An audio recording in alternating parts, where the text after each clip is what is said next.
"Sir, you're creating a public disturbance. I told you to stay on the sidewalk." The young officer yelled, his voice tight with adrenaline. Just before the crackle and hiss of the taser, Samuel Sam Bell, 78, blind and disoriented, cried out as the barbs hit, collapsing onto the crosswalk, his white cane clattering beside him. He'd just been trying to cross with a light, his old service dog Guide whining in distress beside him. 7 minutes later, as paramedics attended to Sam, the wail of sirens was drowned out by a deeper, more ominous rumble. The intersection was suddenly decisively filled with olive-drab military vehicles. "If you believe those who've sacrificed sight for service deserve our utmost protection, not pain, type honor below." Samuel Sam Bell navigated his world by sound, touch, and the unwavering loyalty of Guide, his aging but still astute black Labrador service dog. Sam had lost his sight decades ago, not in a blaze of glory but from a rare aggressive infection contracted while serving in a remote, disease-ridden jungle during a forgotten conflict. The army had done its best, but the damage was irreversible. He'd learned to live with the darkness, his other senses sharpening his reliance on Guide becoming absolute. Now 78, he lived a quiet, independent life in a small apartment, his days structured by routine walks with Guide, visits to the local veteran center, listening to audiobooks. He was fiercely proud, rarely asking for help, managing his disability with a stoicism honed by years of military discipline and personal resilience. Today, he and Guy were on their way to Sam's weekly volunteer shift at the public library, reading to children. It was a highlight of his week. They approached the busy intersection of Elm and 3rd, a notoriously difficult crossing, even for the sighted, due to fast-turning traffic and short pedestrian signals. Sam waited patiently for the audible pedestrian signal, Guide sitting calmly at his side when the chirping signal sounded, indicating it was safe to cross. Sam gave Guy the command forward. They stepped into the crosswalk, Sam tapping his white cane rhythmically, Guide leading him with practiced confidence. Officer Miller and Officer Davis, 2 young patrol cops barely a year out of the academy, were parked just around the corner finishing their coffee break. They were bored, restless, perhaps looking for a bit of excitement to break the monotony of their shift. They saw Sam and Guide about halfway across the intersection. The pedestrian signal was already flashing. "Don't walk." Its audible clicks counting down rapidly. Cars were beginning to inch forward, impatient for the light to change. "Look at this old guy," Miller said to Davis, a smirk on his face. "Taking his sweet time, going to cause an accident.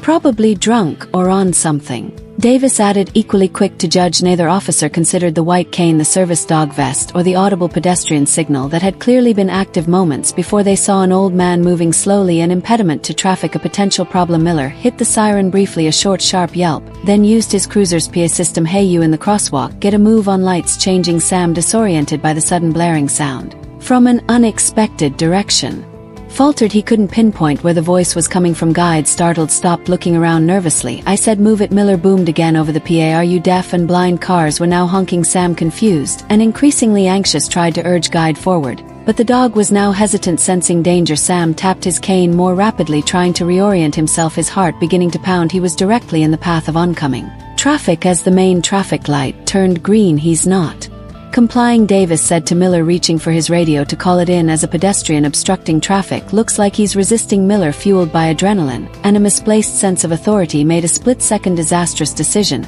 He jumped out of the cruiser, drawing his taser. "Sir, stop resisting. Stay on the sidewalk. I warned you," he yelled, though Sam was clearly in the middle of the street, disoriented, not resisting anything. Sam heard the shouting, felt the vibrations of the approaching cars, the panicked pull on Goo's harness as the dog tried to move him out of danger. He was utterly confused, his carefully constructed world of sound and routine shattered by the aggressive unseen commands. "I'm trying, I'm blind." He managed to call out, his voice thin with fear, but Officer Miller was already advancing, taser aimed. "Last chance, get out of the road." Before Sam could react further, before anyone could intervene, Miller fired. The taser barb struck Sam in the back. He cried out, a sharp, involuntary sound of agony as 50,000 volts coursed through his frail frame. His legs buckled. He collapsed onto the asphalt of the crosswalk, his white cane flying from his grasp and skittering under a car. Guide, though terrified, stayed by his side, barking, frantically nudging Sam's face, trying to rouse him. Officer Davis rushed forward, not to help Sam, but to secure the resisting suspect, pulling Sam's arms behind his back to handcuff him as he lay spasming on the ground. Onlookers gasped. Cell phones were already recording. A woman screamed, "He's blind, you idiots. He's got a service dog. What are you doing?" The paramedics and a police supervisor, Sergeant Kelly, arrived within minutes, summoned by bystanders and Davis's earlier call about an obstructing pedestrian. Sergeant Kelly, an experienced officer, took one look at the scene: the elderly man on the ground, the taser wires, the distressed service dog, the horrified onlookers, and her face hardened. She immediately ordered the handcuffs removed and began administering first aid while calling for an ambulance. "What in God's name happened here, Miller?" she demanded, her voice like ice. Miller, now looking less confident, stammered about non-compliance and public safety. Davis looked pale and shaken as the paramedics began attending to Sam, who was groggy and in considerable pain. A series of urgent, discreet phone calls were being made by witnesses. One was from a retired Army colonel who happened to be having coffee at a nearby cafe and saw the whole incident unfold. He knew exactly who to call when a veteran, especially a blind one, was mistreated. He dialed a number that bypassed usual channels, a direct line to a liaison at the Regional Joint Military Command. 7 minutes, that's how long it took from the moment Sam Bell collapsed on the crosswalk to the moment the familiar urban soundscape of Elm 3rd was fundamentally altered. First came the distant, then rapidly approaching distinctive rumble of heavy diesel engines, not the high whine of police cruisers or ambulances, but something deeper, more resonant, more powerful than the lead vehicle. Appeared an olive-drab Humvee, its lights flashing not with civilian urgency but with military precision. It didn't slow for the existing police perimeter, it drove right through it, forcing surprised officers to scramble out of its way. It stopped, angling itself to block one entire approach to the intersection. Immediately behind it, another Humvee did the same on the opposite side. Then a larger troop carrying MTV light medium tactical vehicle rumbled into position, effectively sealing off the third approach. Within 60 seconds, the entire busy intersection was under an impromptu, unofficial military lockdown. Soldiers in combat fatigues carrying sidearms disembarked from the vehicles, taking up calm, observant positions, not aggressively, but with an air of absolute, unshakable control. They didn't interfere with the paramedics attending to Sam, but their presence was a powerful silent statement. Sergeant Kelly, the police supervisor, stared in disbelief, her radio crackling with confused calls from dispatch about unauthorized military vehicles blocking a major city artery. Officer Miller and Officer Davis looked like they had seen ghosts, their faces ashen. The civilian onlookers were stunned into silence, phones still recording, but now with a sense of awe and trepidation. This was no ordinary response from the lead Humvee. A figure emerged, tall, ramrod straight, wearing the crisp duty uniform of a United States Army 4-star general, his chest adorned with an impressive array of ribbons. It was General Michael Vance, commander of the entire regional army forces, a man known for his decisive leadership and fierce loyalty to his soldiers past and present. He had been at the nearby military base for a staff meeting when the urgent call about Sam Bell, a name he knew well from veterans' honor rolls and disability advocacy reports, had come through. General Vance strode purposefully towards the center of the intersection, his aides scrambling to keep up. He ignored the police officers, his gaze fixed on the scene where Sam Bell was being carefully lifted onto a stretcher, guide whining softly beside him, held gently by a sympathetic paramedic. The general reached Sergeant Kelly. "Sergeant," he said, his voice calm but carrying the unmistakable weight of command. "I am General Vance. What is the status of Sergeant Samuel Bell?" Sergeant Kelly, though experienced, was visibly taken back by the general's sudden appearance and the military presence. "General, Sir, Mr. Bell is stable, conscious. He appears to have been tossed by one of my officers during a pedestrian stop. Paramedics are transporting him to City General for evaluation." The general's eyes like chips of ice flickered towards Officer Miller and Officer Davis, who were standing stiffly, looking terrified. "Taste."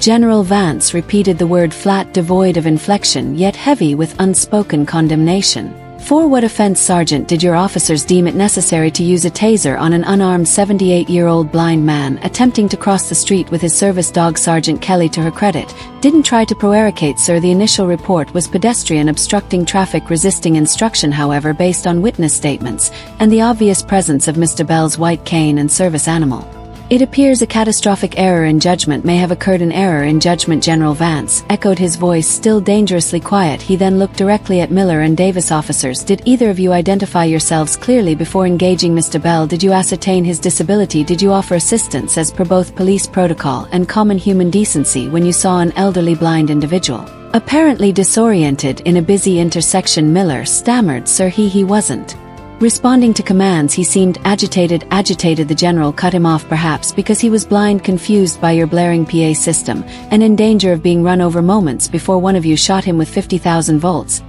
He took a step closer. Sergeant Samuel Bell lost his sight serving this country in a place most people couldn't find on a map. He has navigated the city independently for decades with His service dog. What he encountered today was not a public disturbance, it was a failure of observation, a failure of training, a failure of empathy, and a gross abuse of authority. Your actions, officers, have not only harmed a decorated veteran, they have brought profound discredit upon your department and endangered the public trust. The general turned back to Sergeant Kelly. Sergeant, I expect a full and transparent investigation into this incident by your internal affairs, and I will be requesting a parallel investigation by the Department of Justice Civil Rights Division. My office will be monitoring both closely.